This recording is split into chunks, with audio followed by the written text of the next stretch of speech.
எனக்கு குட்டி ஞாபகமாவே இருக்கு பவி. ம். நேத்து ராத்திரி போனவன் இது வரைக்கும் ஒரு ஃபோன் கூட பண்ணல. உனக்கு ஏதாவது ஃபோன் பண்ணானா அவன்? அத்தை, சந்தோஷ் மார்னிங் தான் பெங்களூர் போய் சேர்ந்திருப்பான். டயர்டா இருக்குன்னு தூங்கிட்டு அப்படியே எந்திரிச்சு ஆபீஸ் ஒர்க் பார்க்க போயிருப்பான். அவன் என்ன சின்ன குழந்தையா? ஃப்ரீயான உடனே கால் பண்ணுவான். நீங்க டென்ஷன் ஆகாதீங்க அத்தை. எப்படி பவி டென்ஷன் ஆகாம இருக்க முடியும்? மனசு கடந்து படபடன்னு அடிக்குது எனக்கு. ஒரு ஃபோன் பண்றதுக்கு என்னவா? ஹம்? எத்தனை வயசானாலும் பெத்தவங்களுக்கு புள்ள குழந்தைதான் பவி. வயசாக வயசாக பசங்களுக்கு வேணும்னா பெத்தவங்க மேல பாசம் குறையலாம். ஆனா பெத்தவங்களுக்கு பாசம் குறையுமா? குறையாது. இதெல்லாம் உனக்கு இப்ப புரியாது பவி. நீ ஒரு அம்மா ஆகும்போதுதான் உனக்கு எல்லாமே புரியும்.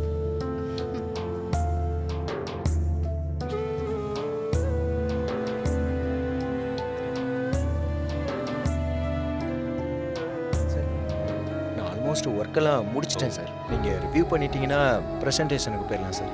Okay, show me. Okay sir, ரெடியாக இருக்கு சார்.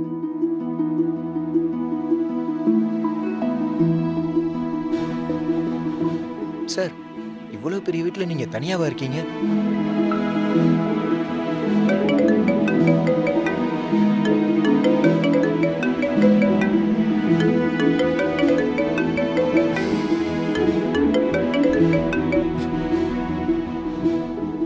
சந்தோஷ், சார்.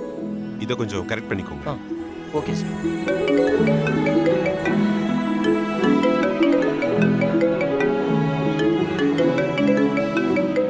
அம்மாவுக்கு ஒரு விவஸ்தையே கிடையாது. ஒரு வாட்டி ஃபோனை எடுக்கலைன்னா விடாம திரும்ப திரும்ப அடிக்கிறாங்க. ஏதாவது இம்பார்ட்டன்ட் கால்னா அட்டென்ட் பண்ணி பேசுங்க சந்தோஷ். அதெல்லாம் ஒன்றும் இல்லை சார். சும்மா சாப்பிட்டியா, எங்கே இருக்க, எப்போ வரேன்னு கேட்குற ஒரு வேஸ்ட் கால் சார் அது. ஃப்ரெண்டா?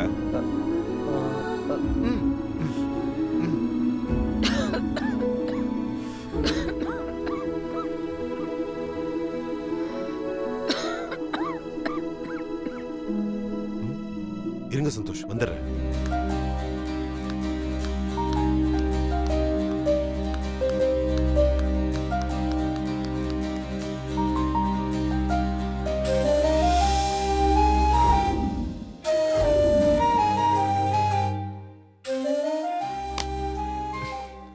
ஓகே, இந்த கரெக்ஷனை மகேஷ் சார் வந்து பார்த்து அப்ரூவல் பண்ணிட்டா ப்ரெசென்ட் பண்ணிடலாம்.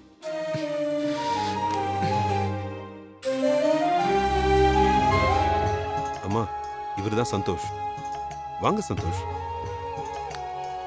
வாப்பா.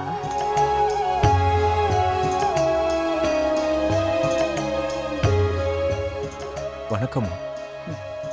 நல்லா இருக்கியாப்பா? நல்லா இருக்கேம்மா. சார், அம்மாவுக்கு என்னாச்சு? எப்படி? எனக்கு 25 வயசு இருக்கும். எங்க அம்மா நல்லதா இருந்தாங்க. திடீர்னு ஒரு நாள் அம்மாவோட இந்த கை, இந்த கால் செயல் இழந்துருச்சு.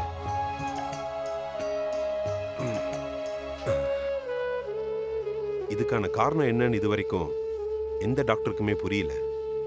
எவ்வளவோ டாக்டர்ஸ், மெடிசன்ஸ் எல்லாம் எடுத்தும் பார்த்தாச்சு, கொடுத்தாச்சு. எதுவும் சரி பண்ண முடியல.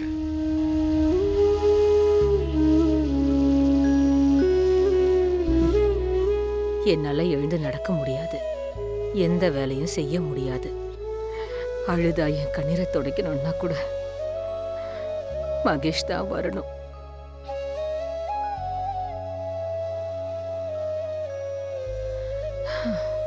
என் வாழ்க்கை இந்த வீல் சேர்லயே முடங்கி போச்சு. எங்க அம்மா என்னை அப்படி வளர்த்தாங்க, இப்படி வளர்த்தாங்கன்னு சொல்ற பிள்ளைங்களுக்கு மத்தியில அம்மாவை குழந்தை மாதிரி வளர்க்கறா என் புள்ள. பாத்ரூம்க்கு போறதுல இருந்து குளிக்க வைக்கிறது வரைக்கும் எல்லாமே அவன்தான். பாவம், எனக்காக அவன் ரொம்ப கஷ்டப்படுறான். இதில் என்னமா கஷ்டம் இருக்கு? நான் சின்ன வயசுல இருந்தப்போ எனக்கு எல்லாம் பார்த்து பார்த்து செஞ்ச அம்மாவுக்கு நான் இப்ப திருப்பி செய்றேன்.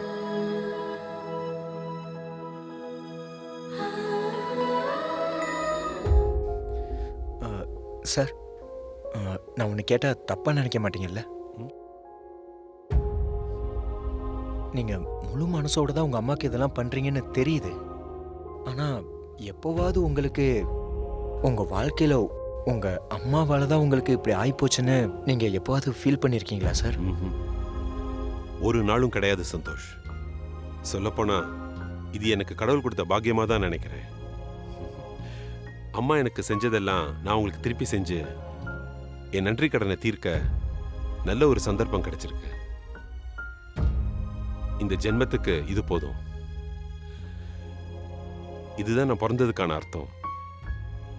என் வாழ்க்கையில எனக்கு கிடைச்ச நிறைவு இதுதான் சந்தோஷ். அப்படிதான் நான் ஃபீல் பண்றேன்.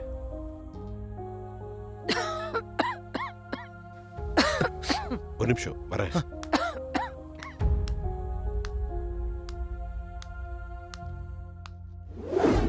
பாதி சாப்பாட்டுல இப்படி கோச்சிட்டு போக கூடாதுடா. அம்மா உனக்கு சாப்பாடு போடுறேன், வா சாப்பிடு. அம்மா, எனக்காக நீங்கள் ஒன்றும் செய்ய வேண்டாம். எனக்கு குட்டியை விட எதுவுமே பெருசு இல்ல. இப்படி வார்த்தைக்கு வார்த்தை என் குட்டி தான் பெருசு, என் குட்டி தான் பெருசுன்னு சொல்றத நிறுத்திட்டு அத செயல்ல காட்டுங்க. தலைவலிக்குதா? டீ ஏதாவது போட்டு. ஒரு மண்ணு வேண்டாம். நீதாம்மா என் பிரச்சனையே. திரும்ப திரும்ப இப்படி ஒண்ணும் தெரியாத மாதிரி நடிக்காத. எனக்கு வர ஆத்திரத்துக்கு.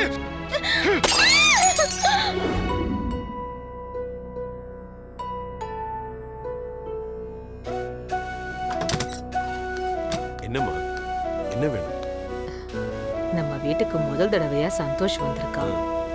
அவனை சாப்பிட வச்சு அனுப்புப்பா. சரிங்கம்மா. ஆபீஸ்ல வேலை பார்க்கறவங்கள ட்ரீட் பண்ற மாதிரி பண்ணாம நம்ம வீட்டுக்கு வந்த கெஸ்டா ட்ரீட் பண்ணுப்பா. குட்டிக்கு ஏதோ முக்கியமான வேலை இருக்கு போல இருக்கு. அதான் எனக்கு ஃபோன் பண்றதுக்கு அவனுக்கு நேரமே இல்லை.